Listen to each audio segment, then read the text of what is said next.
So my session today has to do with poverty, effective poverty relief, and that's a big subject. It's a big topic, and I feel like it's one that I don't feel the most equipped to speak to. So I'm gonna lean a lot on my own experience throughout the years and opportunities that myself and my family have had to serve in trying to meet needs, sometimes effectively, sometimes in an ineffective manner, and try to share some of those lessons.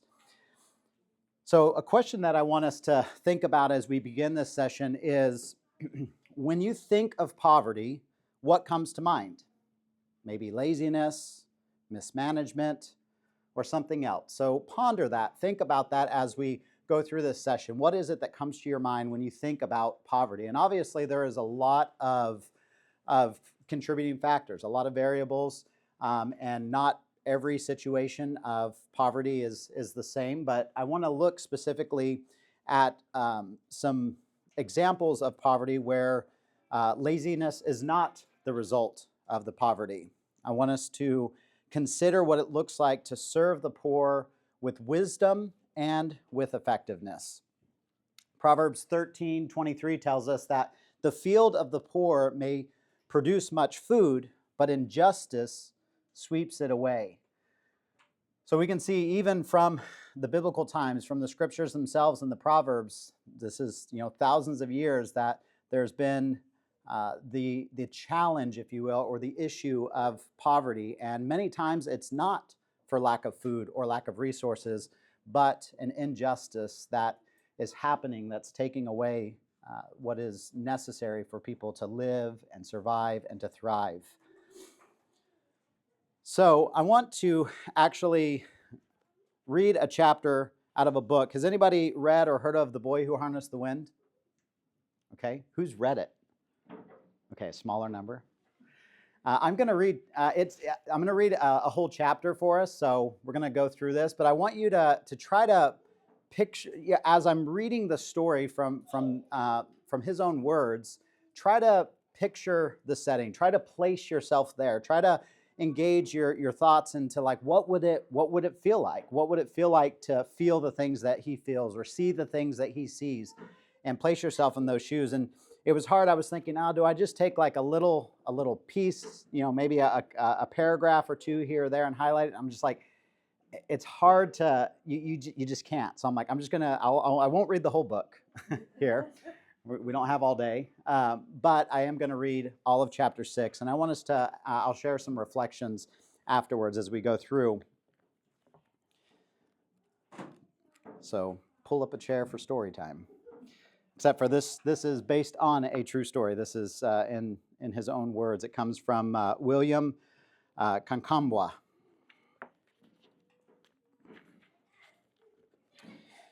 All right. In December of 2000, everything went terribly wrong. Our first problem was the fertilizer. For years and years, the Malawian government made sure the price of fertilizer and seed was low enough so every family could afford a crop. But our new president, a businessman named Bakali Muluzi, didn't believe the government's job was to help farmers. So that year, the price of fertilizer was so expensive that most families, ours included, couldn't afford to buy it. That meant when the rains came and the seedlings pushed their way through the soil, we had nothing to give them. "Sorry, guys," I said as I stood over the field. "You're going to have to do this on your own this year." For those farmers who were able to afford fertilizer, it hardly mattered anyway, because as soon as the seedlings showed their tiny faces, the country began to flood. Heavy rains fell for days and days, washing away houses and livestock, all the fertilizer, and many of the seedlings themselves. Our district survived without much damage, except that after the rains finally stopped, they never came back. Malawi entered a drought. With no rain, the sun rose angry in the sky each morning and showed no mercy on the seedlings that had survived. By February, the stalks were wilted, bent toward the ground. By May, half of the crop was scorched. The plants that remained were only as high as my father's chest. If you took one of the leaves in your hand, it would crumble to dust. One afternoon, my father and I stood in the field and studied the destruction. What will happen next year, Papa? I asked. He let out a sigh. I don't know, son, but at last we're not alone. But at least we're not alone. It's happening to everyone. There was no celebration that harvest. We managed to fill only 5 bags of maize, which occupied only a corner of the storage room. One night before bed, I saw a kerosene lamp flickering in the hallway and found my father standing in the open door. He was staring at those bags, but not like a man counting his riches. He seemed to be asking them a question. Whatever they told him, we'd find out soon enough. Part of the answer arrived in late September, not long after our final exams. Gilbert and I went to the trading center to play a game of bawo. As we walked back to his house, I noticed something odd. About a dozen people were gathered in his yard, talking in low, worried voices. They were mostly women, each wearing brightly colored headscarves like my own mother, and carrying an empty basket. Who are these people? I asked. They've run out of food in the far village, Gilbert said. These women have come to ask my father for handouts or ganya. Some of them have walked for days. Ganya was another word for a day laborer, or a small job such as clearing a field or digging ridges for a little money or food. It's how many farmers in Malawi made a living when times were hard. But I'd never seen that many people in one place. What's your father going to do? I said. He's going to feed them, Gilbert answered. He has no choice. He's their chief. What Gilbert said was true. The drought had destroyed all of the crops in the countryside, and the families in their smaller villages had run out of food. Their storage rooms were empty, and now they were hungry. I came home and told my father what I'd just witnessed. He'd also seen the lines of women, but didn't seem too concerned. He explained that the government always kept giant stocks of maize for emergencies. In tough times like these, they sold it at the market for a reduced price so that everyone could afford to eat. Don't worry, he said. Whatever the case may be, our family has never gone hungry. A few days later, however, my father returned from the trading center where a group of farmers had held a rally. They delivered some terrible news. A few dishonest men in the government had sold the emergency maize and taken off with the money. They're saying there's nothing left, he told my mother. This year will be a disaster. My mother's face seemed stricken. Only God can help us, she whispered. After that, hunger came to Malawi. Due to the shortage of maize, the price doubled in the market. When this happened, people started hunting for food in the forest. One evening before dinner, I was feeling a bit hungry, so I walked next door to see if I could snatch a few mangoes from Mr. Mwala's tree. When I arrived, he and his family were sitting down to steaming plates of food. Just in time, I said. But when I looked closer, I realized what the Mwalas were eating: pumpkin leaves and stewed green mangoes. They weren't even ripe. I'm sure they tasted awful. You'll find no food here, Mr. Mwale said, wrinkling his nose as he chewed. Later, I saw several men digging ridges in Mwale's field for ganya. They were from the outer villages. Each walked away carrying a handful of green mangoes. A few days later, while walking through the trading center, I saw something else I'd never seen. Women had spread out plastic tarps and were selling gaga. Gaga are the cleared, colored outer layer of chaff that are removed from the maize kernels in the mill. It's mostly garbage, left on the mill floor and tossed away. Farmers fed it to their chickens and pigs. I like to use gaga in my bird traps, but I'd never seen people eat it. Yet, here it is, being sold at the market for 300 kachwa a pail, 3 times what it normally costs. A group of women held metal buckets and crowded around the sellers, pushing one another to get some. Move away! I was here first. We're all hungry, sister. There are no firsts in that. When I returned an hour later, all the gaga was gone. Right then, I felt a shock pass through me, as if someone had shaken me awake in the night. I started running home. Until then, I hadn't worried much about our own situation. Being 13 years old and always hungry explained some of that. Each meal, I'd stick my plate out and ask for seconds, saying, "That's right, keep it coming." Sure, I knew about the problem throughout the country, but for some reason, I always assumed they were happening to someone else. Now, as I headed home, I grew more and more afraid. When I reached the house, I opened the door to the storage room. I nearly fainted. Only 2 bags of grain remained. In my mind, they were already gone. I started doing the hunger math. 2 bags of maize wouldn't last 2 months. In 3 months, we'd be starving. Worse, there are still 210 days and about 7 months until our next harvest. And we hadn't even planted one seed. And once we did plant, there was no guarantee that it would rain or that we'd even have fertilizer. A few days later, my father started rounding up our goats to sell them in the market in Malawi. In Malawi, your animals are your most prized possessions, a farmer's only token of wealth and class. Now we were trading them for a few pails of maize. The men who ran the Kenyanya stands selling fried meat had enormous power now. The prices they offered for goats, pigs, and cows went lower each day, yet people still lined up to sell. I noticed one of the goats was Manakalala, one of my favorites. Unlike the other goats, he loved to play. He'd let me grab his horns and wrestle in the courtyard, and he and Kamba had also become friends. Kamba in previous chapter is the dog. Friends, and would chase each other around the kitchen, irritating my mother. "Papa, why are you selling the goats?" I asked. He turned to me. "A week ago, the price was 500. Now it's 400. I'm sorry, William, but but if we wait any longer, we'll get nothing." The goats were tied by the legs with a rope and already crying. Kamba heard the commotion and came to investigate. When he saw Manakalala being led down the trail with the others, he started to bark and jump. Manakalala then turned around as if to plead for help. He knew his fate. But as much as it hurts me inside, I had to watch him go. What could I do? My family had to eat. In early November, I started waking up as usual at 4 a.m. to make my ridges. On the first morning when I walked inside to have my breakfast, my father met me in the darkness. "No fala today," he said. "Huh? It's time to start cutting back. We need to save our food." By this time, our supply of maize was just 1.5 bags. Breakfast was the first to go.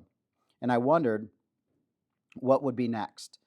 But instead of complaining, I drank a big cup of water, grabbed my hoe, and went to meet Jeffrey in the fields. I told him about skipping breakfast. "Can you believe it?" I asked. My cousin simply shrugged. "You're just starting that today?" He said, "I haven't had breakfast in 2 weeks. I'm getting used to it."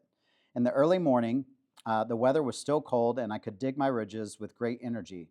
But by 7 a.m., my stomach had woken up and realized it was empty. It growled and rumbled and demanded to be filled. Soon the sun was high and sucking all of my strength. The only thing keeping me awake was my father, marching past. "Make those ridges better," he shouted. "But I'm too hungry, Papa." Thinking about next year's harvest, son. Think about next year's harvest, son. Try your best. It was true. My ridges looked crooked, as if a slithering snake had dug them across the field. Jeffrey was hard at work. "Mr. Jeffrey," I called out, will you dig my ridges today, and I'll dig yours tomorrow? Can we make this deal?" "I'll think about it," he said, gasping for breath. "But sounds like the same deal as yesterday." I was trying to raise my cousin's spirits. Ever since his father died, he hadn't been the same. He looked sad, and sometimes he stayed in his room for an entire day and didn't speak to anyone. He was also sickly. At a recent trip to the clinic, the doctor said he had anemia, which is caused by not having having a healthy diet. I later discovered that breakfast wasn't the only thing Jeffrey was skipping. Food was running low all around. "I'm joking," I shouted. "But seriously, man, you don't look good. Take a break and get some rest." "I have no choice," he said, swinging his hoe. "You know my deal." I also knew that Jeffrey wouldn't be returning to school in the next term because of the drought and losing her husband. Jeffrey's mother didn't have the money to pay his school fees. And anyway, she needed Jeffrey and his brother Jeremiah to work and provide food that day. I pretended to not know. Soon, your man, Kamkambwa, will be in secondary school, where he belongs, I said, wearing trousers and walking tall. He'll find us there, Jeffrey said. Sorry, I don't understand. I know you don't understand, Siri. Um, Jeffrey said, "We older boys have plans for Kamkamboa. You can't touch him. Oh wait, you wait and see." Jeffrey wasn't the only one changing. Kamba was also slowly slowing down. Remember, Kamba is the dog. I'd always known that his best years were behind him, back when he lived on the estate. But now his age was starting to show, and ever since the drought, he'd grown thinner. The food I was feeding him at night just wasn't enough. I guess. I guess as he got slower, the mice in the fields outwitted him, and other dogs beat him to the scraps in the garbage piles. Kamba no longer chased chickens around the courtyard, but stayed in the shade and slept. I was beginning to see his ribs. One night, when I tossed a ball of ensima for him to eat, he lost sight of it, and it landed right on his head. "What's the problem, old man?" I teased. He leaned over and sucked down the food in one gulp. Some things didn't change. December arrived with dark skies and heavy rains. All across the region, farmers did their best to plant seed for the next harvest, yet many had abandoned their fields in order to search for food. It wasn't long before the land was choked with weeds. My father managed to plant a small plot of maize, but without any fertilizer. He also found seed. He also found enough seed for a half acre of tobacco, which would prove a lifesaver in the months to come. What began as a drought and hunger in Malawi soon evolved into full-blown famine. That winter, it would tighten its grip until few people were left standing. Those looking for food began to cluster in the trading center and along the roads. Groups of men carrying their hoes went house to house asking for work. The clothes soaked from the rain and covered in mud. At each place, they heard the same reply: "We have nothing to give." While the men searched for Ganya, the wives gathered at the chief's house where Gilbert passed out bags of flour at the door. Already hundreds of people had received food, and more kept coming. They carried children who cried from empty bellies, and women who were so weak that they fainted once they arrived. After Gilbert's mother nursed them back to health, they continued down the road in search of their next bite. The famine arrived at the door sooner than I imagined. During the second week of December, my mother milled our last pail of maize, giving us just 12 more meals. As soon as she left, I opened the storage room and peered inside. All that remained were empty bags piled in a corner like dirty laundry. I tried to remember what the room had looked like when it was full, but I just didn't have the energy. That night, my father called the family into the living room. Given our situation, he said, "I've decided it's better if we go down to one meal per day. It's the only way we'll make it." My sister and I argued over which meal it would be. "We should have breakfast," said Aisha, who was 12. "I like lunch," shouted Doris. "No," my father said. "It will be simpler. It will be supper. It's easier to keep your mind off hunger during the day, but no one should have to sleep with an empty stomach. We'll eat at night." My stomach was used to being fed every time it grumbled. Having no breakfast was one thing, but not eating breakfast or lunch was a lesson in patience and pain.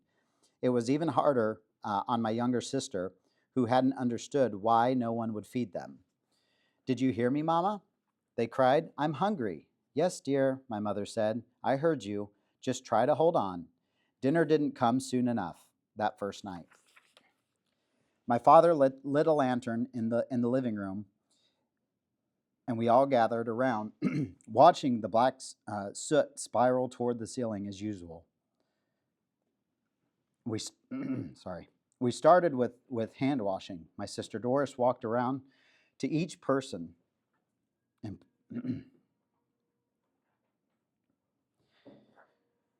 and poured the warm water over their hands while they lathered up the soap and rinsed over the basin. When the washing was finished, finally my mother fetched 2 bowls and lifted the lids. Try to make it last, she said, and joined us on the floor. The first bowl contained enzima, but instead of a mountain of steaming cakes, this was one gray blob. It didn't even look edible. In the second bowl, my mother had prepared a small portion of mustard greens. We passed the food around and didn't even bother using plates. The meal was over in minutes. With less than 1 pail of flour remaining, I knew that only a miracle could save us, or at least a very good idea. The next morning, my father announced his brilliant plan. We're selling all of our food, he said. It didn't make sense to me. In fact, it seemed like the worst idea I'd ever heard. But then he explained how we'd use the flour to make cakes to sell in the market. The extra money we would earn would go toward buying more food. It was a huge gamble. That morning, my mother mixed the last of our flour with some soy powder and sugar, and made ziguma cakes, which resemble small biscuits. The delicious smell of them baking over the fire drifted through the sheets of rain, and onto the road, stopping the Ganya men in their tracks. Even the birds became brave and gathered outside the kitchen to sing a woeful tune. The aroma seemed to enter my body like a spirit, slithering into my empty belly and stretching its arms and legs. Normally, when my mother made ziguma cakes, she'd let me scrape the bowl with my finger. In Malawi, this was such a cherished privilege that kids had given it a name, Vipi, after Vapasi pot, meaning the bottom of the pot. Mama, Vipi? We'd ask, our eyes rounded in anticipation, but this time was different. My mother used every last drop of the batter, as if wiping it clean with a sponge. No VP, only empty pot. That night, my father made a stand from a broken table and an iron sheet. My mother opened for business the following morning, selling her cakes for 3 kwacha each. The cakes were heavy and lasted longer in the belly than some of the other cheap breads for sale in the market. If a person didn't have enough money to buy flour, the cakes were the only option. The first day, she sold out in less than 20 minutes. During these hard times, everyone learned the lesson of supply and demand. The rules of economics says that whenever the supply of something is great, say the farmers have a good crop like a normal year, the demand will be low and so will the price. But when it's the opposite, when the supply is low, like it was during the famine, the demand is overwhelming and the prices soar into the heavens. Ever since the country ran out of maize, businessmen have been traveling into neighboring countries like Tanzania and buying it by the truckful. Back in Wimbe market, they raised the price partly because gasoline was expensive and sometimes the trucks broke down, but also they charged more because they knew people were starving and would pay anything to stay alive. Luckily, one of the traders, Mr. Mankochi, was my father's friend and agreed to cut us a deal for the money my mother earned selling cakes. Mangochi sold her another pail of maize. My mother took it to the mill, saving half of the flour for more cakes, while the other half went to us. It was just enough to provide our blob of nsima each night, plus some pumpkin and mustard leaves as relish. It didn't erase our hunger, but knowing our one meal was safe made it less painful. As long as we can stay in business, we can make it through, my father told us. Our profit is that we stay alive. A couple weeks later, my mother was coming home from the market when a giant truck passed her on the road. It was loaded. Its load was covered with tarps, and some of the other traders said it was maize. They're taking that to the government store in Chama, someone told her. When my mother got home, she called me over and explained the news. You will go to Chama tomorrow. Leave as early as possible. Chama was 12 miles away, so of course I grumbled. Are you sure it was maize and not fertilizer? Because I heard that. Are you listening to me, boy? My mother snapped. She did not like her children talking back, especially not now. You go tomorrow. If my mother was right, it was great news. It meant the government had found surplus maize, perhaps from Tanzania, and would sell it for a discount. With prices climbing higher and higher in the market, it was the only way we could get ahead. The next morning, I woke up at 5 a.m. and set off on my bicycle for Chama. An empty flour sack fluttered from my handlebars, and and as I rattled down the narrow dirt road, I noticed many others carrying the same.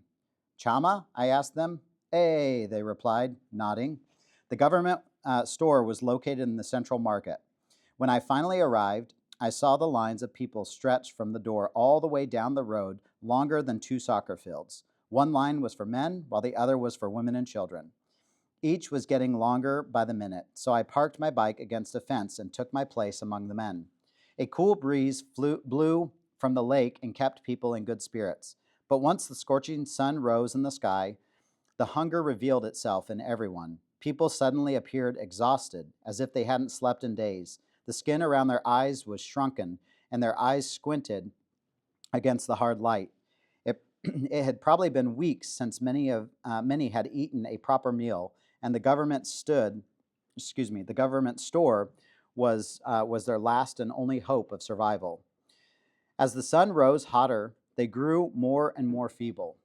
The man in the front could hardly stay awake. The man in the front could hardly stay awake. His hands were trembling as if he were cold, and his breathing was heavy and loud. When the line started to move, he couldn't keep his balance and fell down. To my horror, no one helped him up, just simply stepped over him.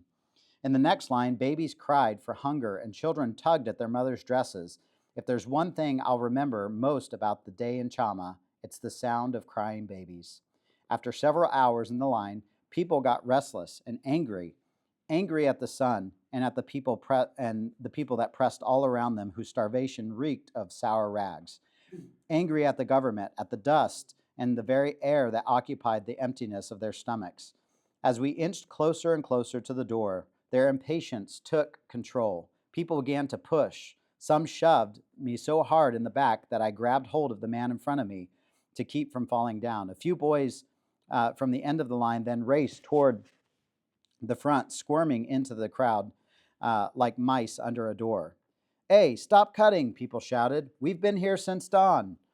But they kept coming. Everyone knew that at some point the grain would run out, and no one wanted to be the loser left holding the empty sack.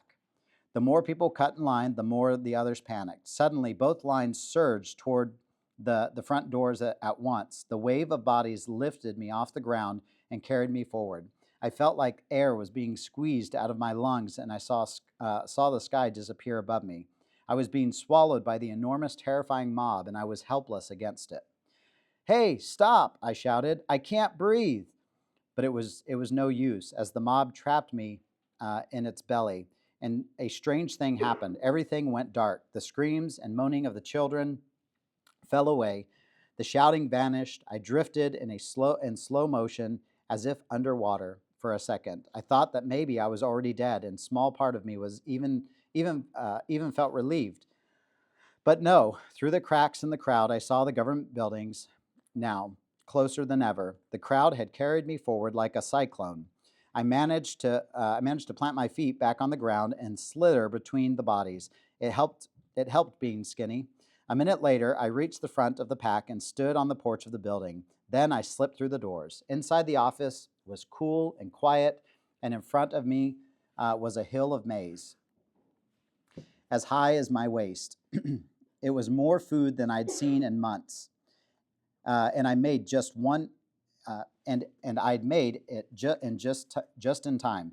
Outside, the mob had exploded into one giant fist fight. Through the door, I watched a woman fall to the ground and vanish in the dust cloud.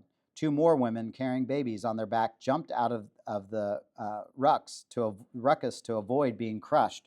Losing their place in line, they brushed off their clothes and walked away with nothing. And I wondered if they'd make it through another month. Hey, a man shouted next. He was shouting at me. I said next. I hurried forward and placed my So he was shouting at me. I said, next. I hurried forward and placed my order. I found I had 400 kachwa in my pocket, enough to buy the 25 kilograms as advertised on the sign outside. But when I told him what I wanted, he informed me uh, there had been a change. I could only purchase 20, but the price remained the same. So how much do you want? He said, not even looking up from his ledger. 20. He gave me a ticket and pointed down the line where several workers used metal pails to scoop the maize. They looked muscular and healthy, nothing like the people outside. The man who measured the maize then cheated me. He threw the bucket into the scale so quickly that I couldn't see the weight, then emptied it into my bag. Next, he screamed. But wait, I said, you didn't even. He wheeled me around. If you don't like it, you can leave. There are plenty of people behind you. Next. With little choice, I handed him my money, grabbed my sack, and ran for the door. Despite being robbed, I felt a rush of excitement to be holding so much food, though it quickly turned to fear once I stepped back out into the mob. A man ran toward me, shouting, I'll give you 500 for that. Another pushed him aside. No, boy, I'll give you 600. I pretended not to hear. I strapped the maize to my bike as fast as I could and sped away. Once I reached the road, I didn't stop pedaling until I saw my family's house. As I rolled into the courtyard, my mother and sisters greeted me like a hero. I, I was exhausted, and my clothes were torn and dirty from the crowd. When I tossed the maize into my father's scale, it confirmed that it had been shorted. 15 kilos, I said, only half a bag. My mother told me not to worry. You did fine, and because of you, we'll eat for another week. In the days after Chama, people started selling their possessions to stay alive. One morning during a heavy rain, I sat on the porch and watched a line of them pass like slow-moving ants. Women carrying giant pots on their heads containing items from their kitchen. Cups, spoons, knives, everyday utensils of normal life, unhinged.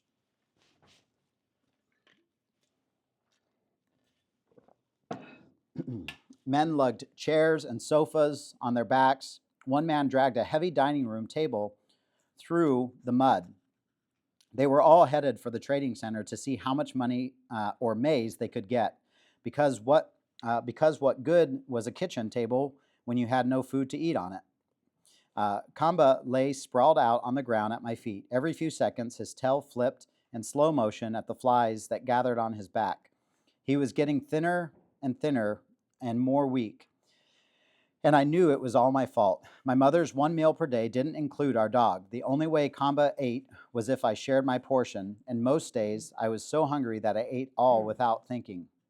Lately, in the middle of the night, his groans of hunger had roused me from my sleep, and I'd stayed awake, burning with guilt.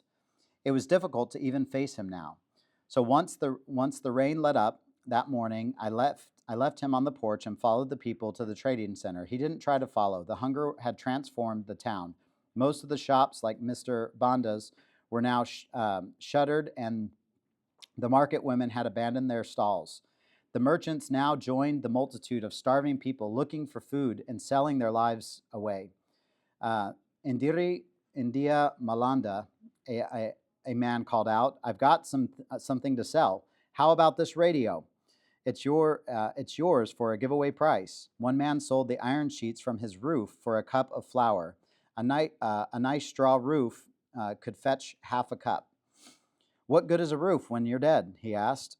A few businessmen like Mr. Mangochi bought the neighbor's furniture and later gave it back. But the truth was that most people had no money to buy anything. They simply shook their heads and walked away.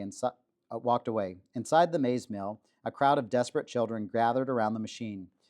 When the rare woman came to grind a pail of maize, they watched the flour cloud rise from the dust buckets with dancing eyes. As soon as the customers removed the pail from the spout, the children threw themselves on the floor and wiped it clean. By mid-December, there was hardly a grain to mill anymore, and the building fell to silence. Then Christmas arrived. Normally, it was my favorite holiday. In better times, we put our nicest clothes on Christmas Eve and watched the nativity play at church. Later that night, my sister and I would catch swarms of flying ants that arrived each rainy season, then roast them in a flat pan with salt and eat them with enzima. Whereas grasshoppers have a kind of nutty flavor, roasted ants taste like chewy dried onions, except more delicious. When eaten along with beans and pumpkin leaves, they are truly heavenly. Christmas morning breakfast was typically fresh sliced bread slathered with blue band margarine and a mug of steaming chombe tea.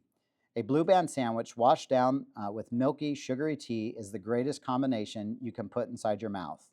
Like anyone, Malawians love meat on Christmas. Early in the afternoon, my father usually kills one of our biggest chickens and gives it to my mother to cook. But Christmas chicken is not served with enzima. As I mentioned before, it comes with rice. Ask a Malawian about Christmas dinner, and they'll always mention rice. But on Christmas 2001, we had none of this stuff. First of all, our chickens had died from disease a few weeks earlier because we couldn't afford the medicine. All that remained was only one hen who became a kind of Morris symbol of everything we'd lost. No one dared touch her. All the churches canceled the Christmas Eve nativity ceremonies because of the hunger. And that night, my sister and I felt so weak and anyway that we didn't bother catching ants. When Christmas morning rolled around, there was no sliced bread or blue band, no tea, and I knew there wouldn't be any chicken and rice either. I felt so sad that I sat on the edge of my bed and didn't move. I heard the sounds of the radio coming through my door. The DJ was playing Silent Night, and it only made me angry. How dare they play that song, I thought. I grabbed my hoe and headed straight for the fields, anything to keep my mind off Christmas. Around noon, my mother did manage to serve us a holiday lunch, but it was just the usual blob of enzima. She probably worked very hard to save enough flour for an extra meal. But it was impossible to eat with a happy heart. Afterward, I went to see Jeffrey, which made me feel even worse. I found him sitting on his bed, looking thin and tired. Ever since his mother had run out of food the previous month, Jeffrey had been one of the people on the road searching for Ganya. He found work making ridges and pulling weeds, but it didn't provide enough food for the whole family. And often they went entire days without eating. Worst, he'd been neglecting his maize crop. Hey man, I said to him, I haven't seen you in days. Your field is full of weeds. They're taking over. Too busy with Ganya, he said. At first, I went looking for enough food for the month, then the week. Now it's all about tomorrow and today. I hadn't seen Gilbert in a while, so I walked over to his house. About 50 people were camped outside of his yard when I arrived, and the smoke from the fires covered the place in a dismal haze. Gilbert was standing in the doorway. "Merry Christmas," I said, being sarcastic. "Not here," he answered. "Well, surely Chief Wimbe has prepared some delicious chicken and rice." Gilbert shook his head in disappointment. "These people have taken almost everything from us. It's only beans and enzima today." My nose caught something terrible on the breeze. It made my lips curl. "What's that?" I asked. "Oh," he said, pointing towards the campers. They're not even bothering with the latrine anymore. Now they're just defecating on the grass. Be careful where you walk."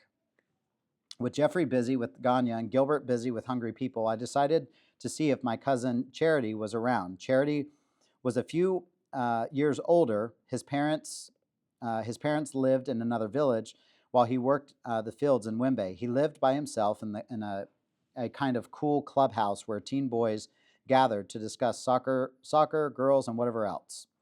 I never really knew since most of the time they kicked me out. Whenever one of them said, "William, I think I hear your mother calling," I knew it was my signal to leave. This time, though, Charity seemed happy to see me. No one wants to be alone on the holidays. He invited me inside where a small fire was burning in a cooking pot. "It's Christmas, and I'm starving," he said. "I haven't eaten a thing." "Yeah," I said, "I'm hungry too." The two of us began thinking of ways to get food. The mangoes were all eaten and gone. The businessmen in the trading center wouldn't dare give us any flour. What about James? I said. Our friend James ran a kind of canyonnier stand, but instead of selling fried goat meat, he boiled the brains and hooves, something called head cheese. Trust me, it's more delicious than it sounds. In fact, my mouth watered just thinking about it. Perhaps James will be generous on Christmas and let us have some, I said, feeling confident. Charity waved me off. Don't be stupid. Then his eyes brightened and he said, but he does throw away the skins. Can you eat that? I asked, twisting my face. I'm thinking, why not? What's the difference? It's all meat, right? Yeah, I guess you're right. The hunger had screwed up our brains. On, on the way to see James, we passed the canyonnier stands, and a group of wealthy businessmen stood around eating meat and fried potatoes. They laughed and joked as they devoured the greasy bits, not even stopping to swallow before stuffing their faces again. Nor did they seem to notice the crowd of villagers that gathered round just to watch them eat. To these men, the hunger was invisible. James's stand was just down the road.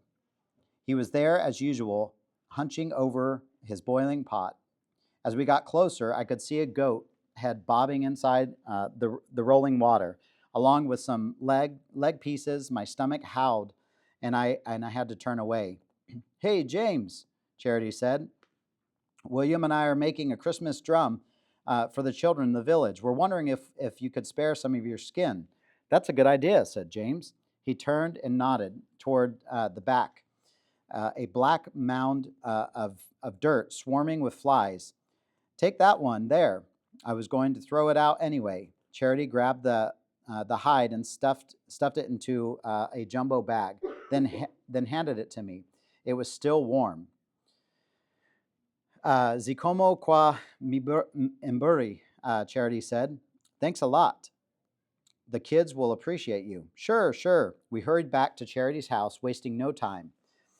How are we supposed to prepare this? I asked, peering inside the bag. Easy, said Charity.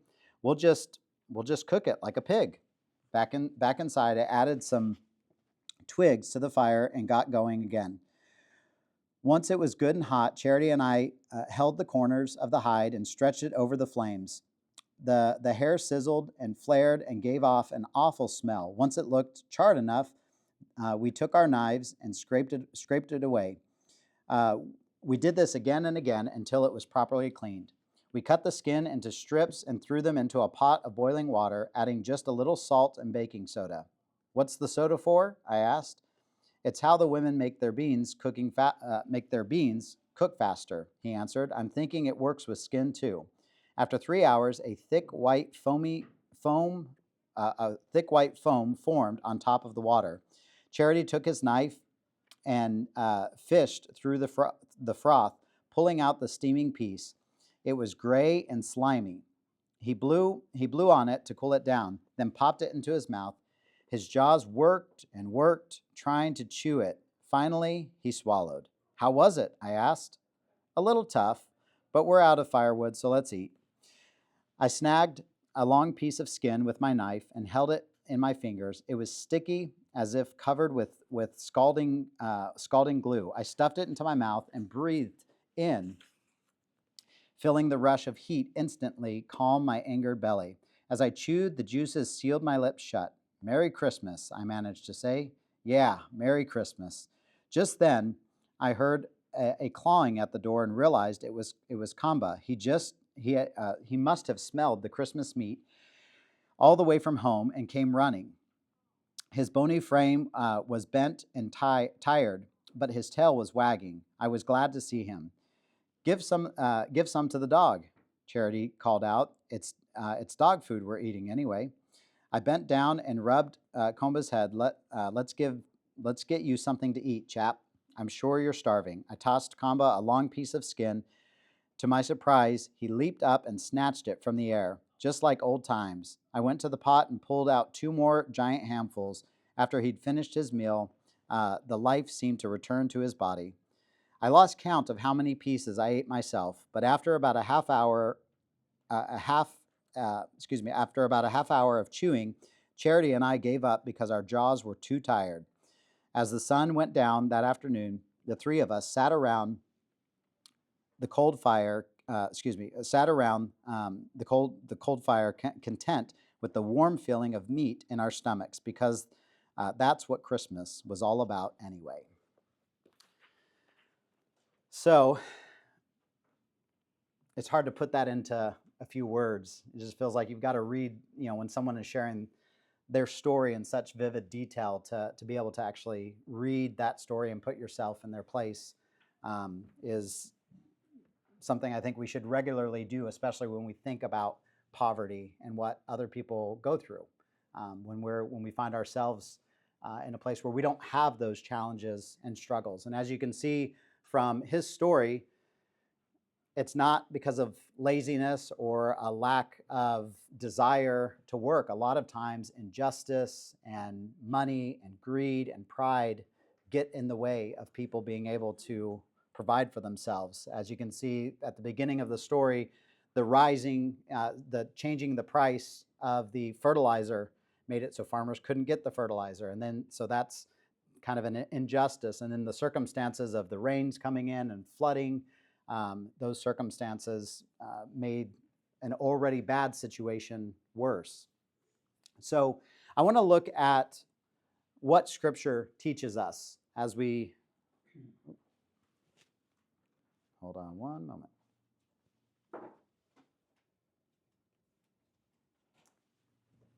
Let me sync this back up real quick.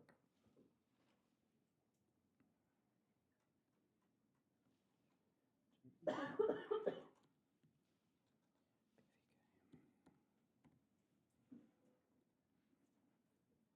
right.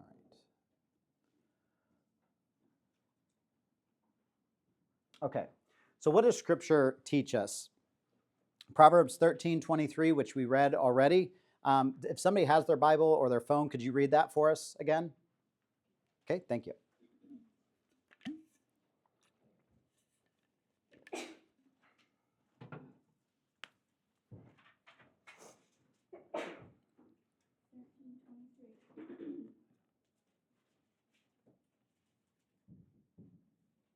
Evil things shall pursue sinners, but good things will overtake the righteous.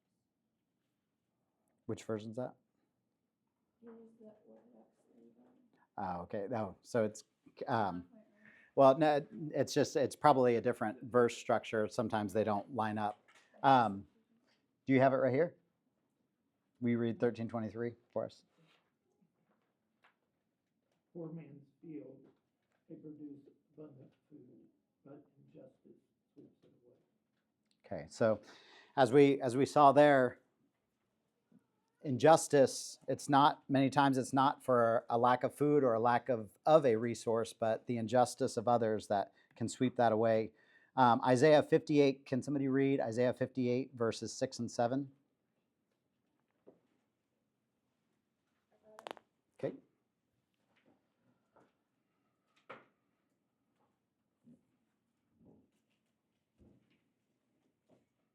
Is it not the fast that I have chosen to choose the bonds of wickedness, to undo the heavy burdens, to let the oppressed go free, and that you break every yoke?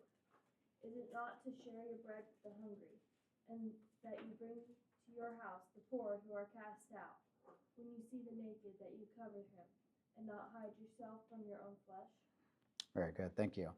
So here there's this indication that the fast that God desires is to feed the hungry, right? To clothe the naked, to push into areas of injustice and be a helping hand. Jesus echoes the same thing. We're going to look at Matthew chapter 25, verses 31 through 46, where Jesus says, "When the Son of Man comes in his glory and all the holy angels with him, then he will sit on the throne of his glory. All the nations will be gathered before him, and he will separate them one from another, as a shepherd divides his sheep from the goats. And he will set the sheep on his right hand, but the goats on his left. Then the king will say to those on his right hand, 'Come, you blessed of my Father, inherit the kingdom prepared for you from the foundation of the world. For I was hungry, and you gave me food. I was thirsty, you gave me drink. I was a stranger, and you took me in. I was naked, and you clothed me. I was sick, and you visited me. I was in prison, and you came to me. Then the righteous will answer him, saying, Lord, when did we see you hungry and feed you, and thirsty and give you drink? And when did we see you a stranger and take you in, or naked and clothe you? And when did we see you sick or in prison and come to you? And the king will answer and say to them, Assuredly I say to you, inasmuch as you did it to one of the least of these, my brethren, you did it to me. Then he will say also to those on the left hand, Depart from me, you cursed, into the everlasting fire prepared for the devil and his angels. For I was hungry, you gave me no food. I was thirsty, you gave me no drink. I was a stranger, and you did not take me in, naked, and you did not clothe me, sick and in prison, and you did not visit me. Then they will answer him, saying, Lord, when did we see you hungry, or thirsty, or a stranger, or naked, or sick, or in prison, and did not minister to you? Then he will answer them, saying, Assuredly I say to you, inasmuch as you did not do it to one of the least of these, you did not do it to me. And these will go away into everlasting punishment, but the righteous into eternal life. This is a profound passage, and I know that there's theological discussions and debate about, okay, well, who exactly is the least of these? But I think a very simple takeaway is that Jesus is calling his followers to minister in areas of need. I think we can all agree with that, right? If someone's hungry, what should be the response of the Christian? To feed them. If someone's thirsty, to give them drink.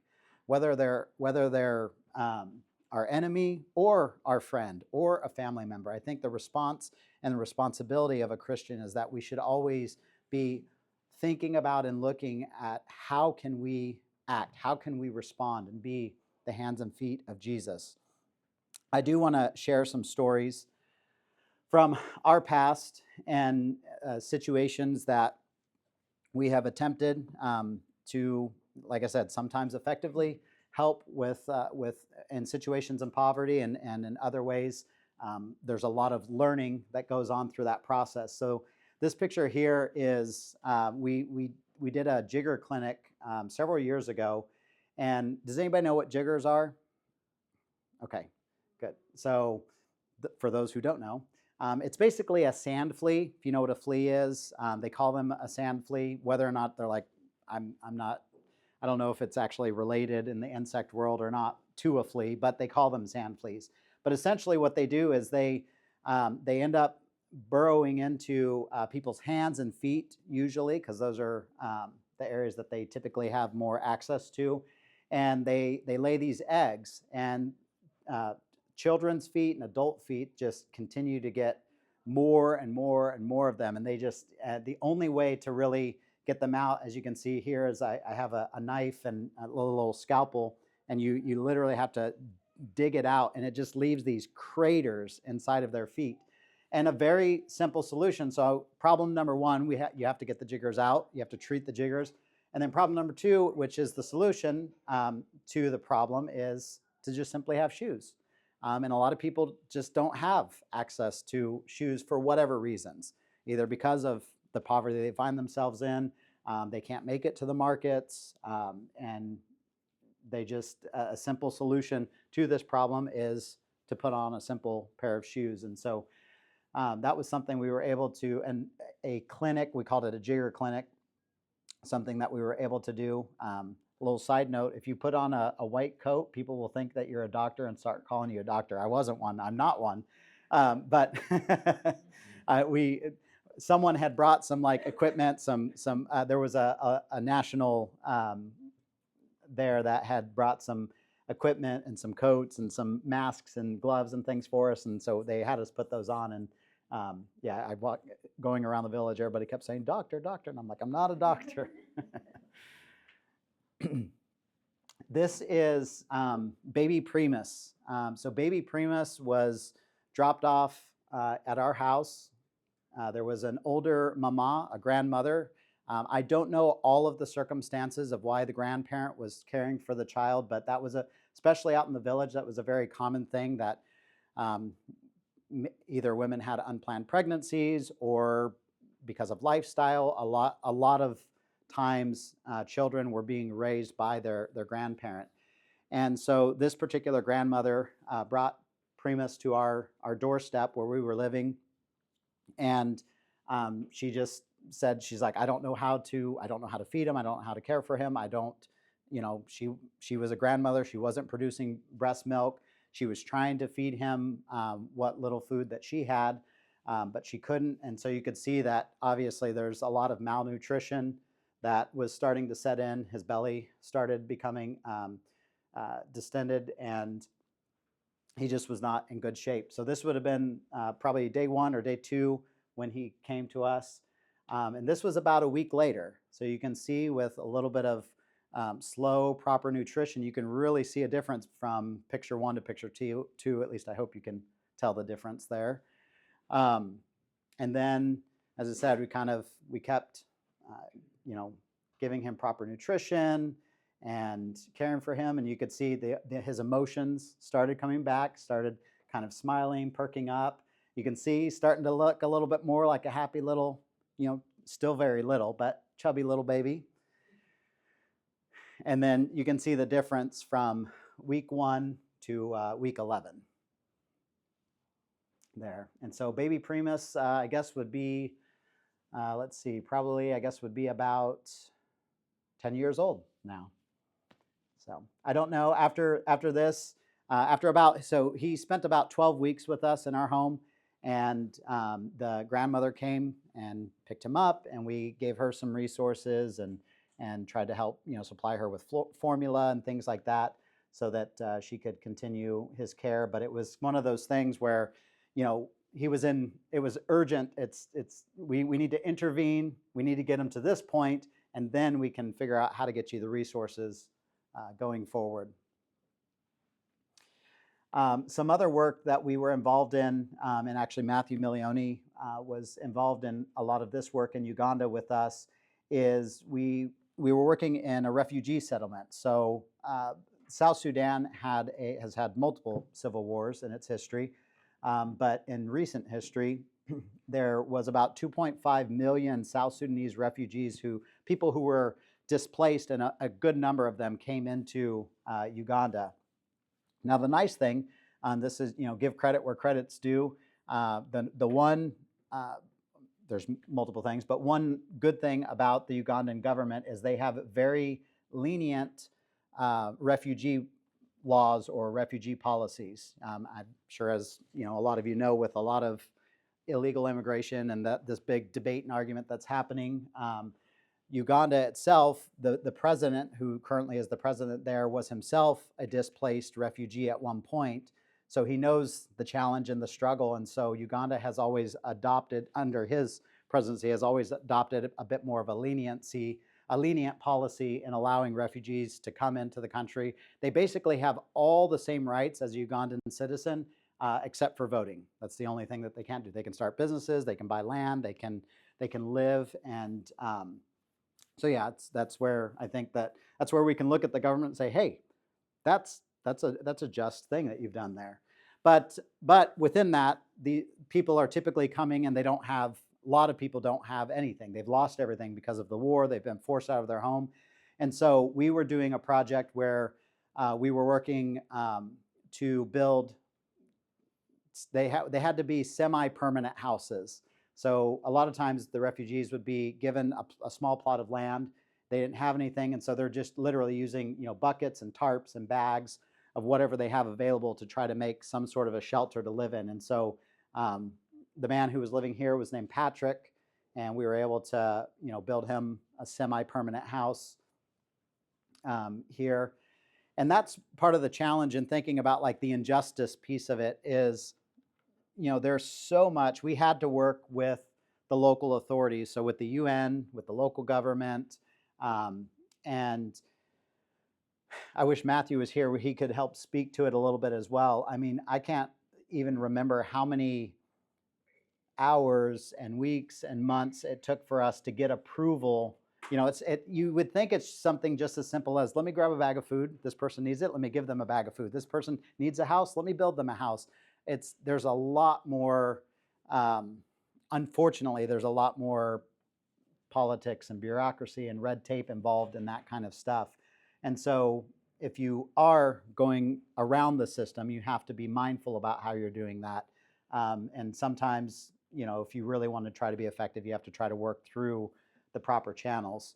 But anyway, yeah, this would have been one of the village. We ended up being able to do about 50 homes there, and obviously being able to have shelter and safety and security, enables them to be able to, if they know that they have a roof over their head, there's a lot more that they can focus on without always coming home and wondering if the house is going to be flooded from rain or something else.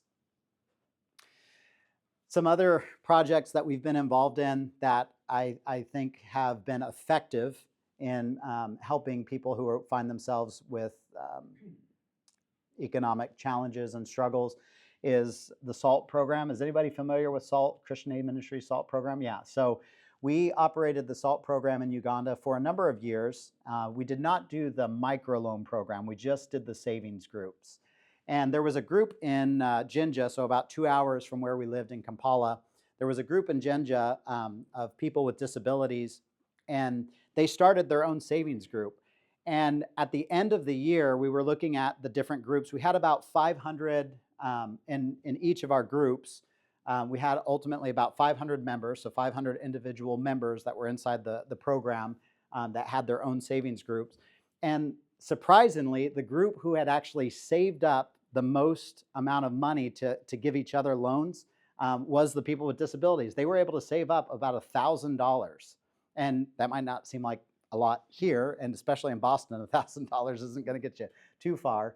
But in Uganda, $1,000 is a lot of money. And so the way that in case you don't know, the way the savings groups work is rather than there being a loan from an outside person or outside organization coming in, it's where a group of people come together and say, okay, what are the resources that we have already?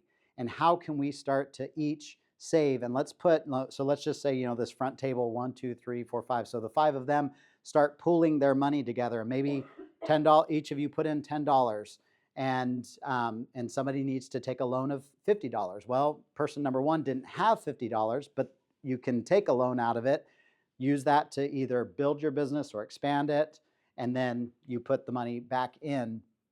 And so it's a way where they can actually share their resources with each other. And the nice thing is there's this internal accountability system that happens, because it's not just some bank or some person overseas that if I don't pay the loan back, it's my neighbor who I know has a family to feed. He knows where I live. Like, there's this built-in structure of accountability that comes with it. And so anyway, that was one of the things that impressed me. Was the way that these people with various disabilities were able to save up money. This is also another gentleman from the same community. So there's a lot of clothes here. So his business was actually ironing clothes. So people in the community would come, they'd drop their clothes off in the morning, he would launder them, and then would iron them, and they'd come back in the evening or the next day and pick their clothes up. And so as you can see, this is what he was living in.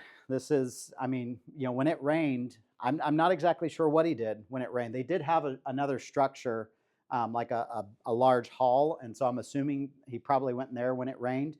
But we were able to, with using some iron sheets, put a simple structure together for him. This is a mama who has a cooking business. She was able to take out from her savings group to take out a loan and start a small little restaurant right on the street where she lived. So some principles for effective poverty relief, and this is being taken from Gary Miller. If you're not familiar with him, he has a lot of really good books in the realm of sustainable poverty relief and sustainable ways to help people who are in both chronic and crisis situations. But one of the things that he puts forth is that we empower, don't enable. We want to try to figure out, how do we empower people in their situation? And a lot of times this is going to have to take understanding all of the dynamics at play, understanding all of the person's story and situation so that we can best help them. So relief should move toward long-term sustainability. So if we're thinking about relief, it should move toward long-term sustainability. Local ownership. This was a big piece of what the SALT program was when we were operating that, is that it really, they as a community had to come together and say, okay, what resources do we have? And rather than always looking or thinking, okay, I have to, I need what they have, it's the mindset is to start to look within their own family, their own community, to figure out what resources they do have and to actually put those things to work. So let communities lead and decide.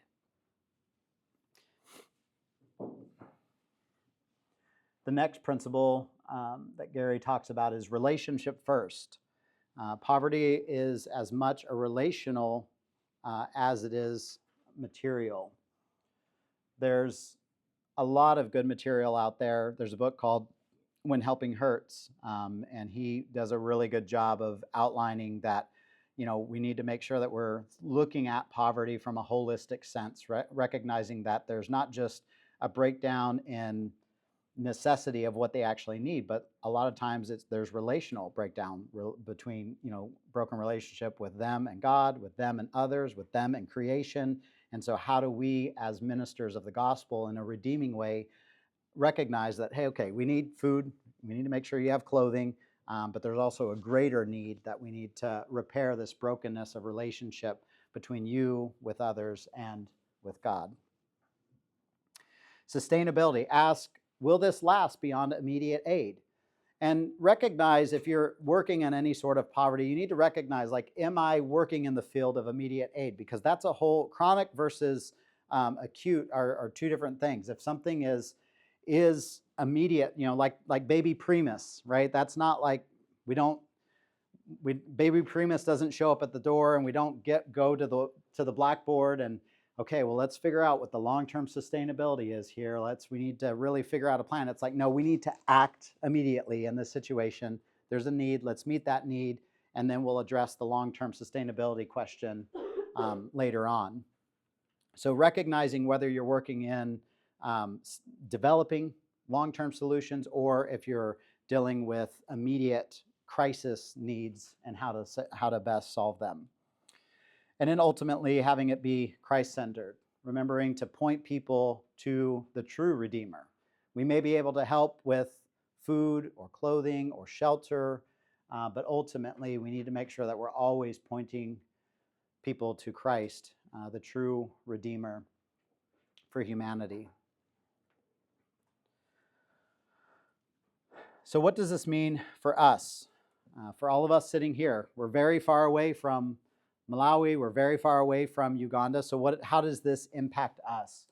Well, effective poverty relief balances those urgent compassion with the long-term transformation. So I think figuring out how we can balance those things, the urgent compassion with long-term transformation. We need to be careful how we give. Maybe you're someone who does support mission agencies and gives money to help those overseas that don't have food or clothing or shelter. And that's a really good thing, but be mindful of, do your research. There's organizations, I think, that do a really good job at effective poverty relief through education and development. And then there's some who just maybe aren't as good of stewards of those funds and are not as effective. And so do your research, ask questions. Don't feel like, well, I gave my money, so I've done my end of the bargain. Look into the organization, find out, are there other ways that you could help and serve? Obviously praying about these things and praying for the people that they're serving. Support education. And supporting education, this is, helping to develop skills for people. In Uganda, we operate a welding school. There's another family there that's the coordinator of that program. And the hope of that actually was started back when we were doing the work in the refugee settlement. Part of the desire was, okay, how do we help people generate income? And maybe if we could do like a vocational training institute, we could give them some skills. They could be able to either start a business or find a job. And so That program has been operating for, since 2018, 2019, somewhere in there, and is doing a really good job in giving people that tangible skill where they can actually go out into the market and find a job. Value innovation and creativity. Especially if you're working internationally, you got to realize like that a lot of people find ways to do things that are very different than the systems and things that we're used to. And there's a lot of innovation and creativity, and so value those things. Listen first before acting. Like I said, it's good to read stories like the one that was read today. The book "The Boy Who Harnessed the Wind." There's multiple stories out there that you can read and just kind of understand some of the challenge and struggle in other parts of the world. And then pray for justice and engage locally. Pray for the barriers that hinder people from getting aid. Matthew and I were working in a place called Chiriandongo, and there was an organization who had started a school inside of one of the refugee settlements there.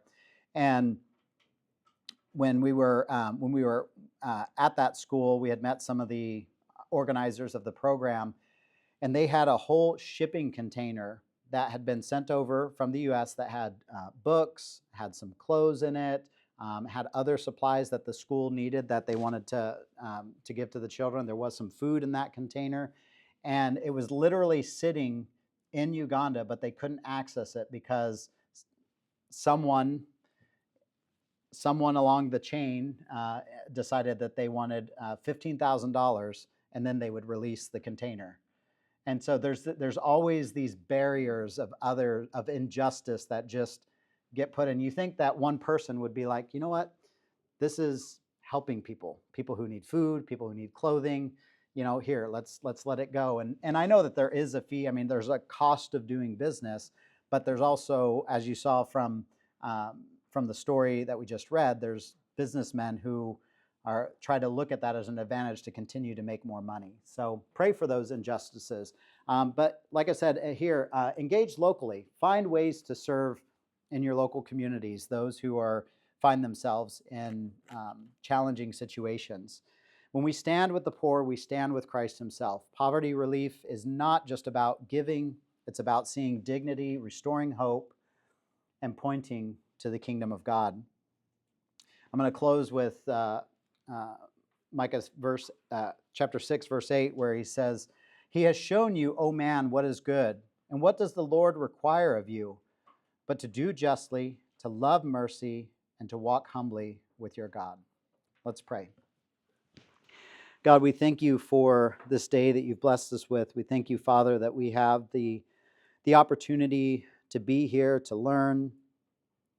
And Father, we want to be aware of the challenges that many of our brothers and sisters throughout the world face on a day-to-day basis. And we may not completely understand their circumstances or their struggle, and we don't know all the barriers that hinder people from being able to access clean water and food and shelter and clothing. But Father, we know that your heart aches for the lost, that your heart aches for the poor, and that you desire to see injustice being met with love and compassion and overcoming evil with good. And Father, I just pray that you would help us to be effective in these things that you've called us to see the poor and the destitute, and to have compassion. As Jesus saw the multitudes and was moved with compassion, I pray that, Father, that same compassion can be something that is deep in our hearts and something that moves us to speak up and to act and to serve where we can. And many times it can feel overwhelming. Many times we can have thoughts of, what good am I going to do? What difference can I make? But Father, even one child being impacted with food and clothing and the message of Christ is valuable in your sight. And I pray that we can catch that vision, that we can make a difference.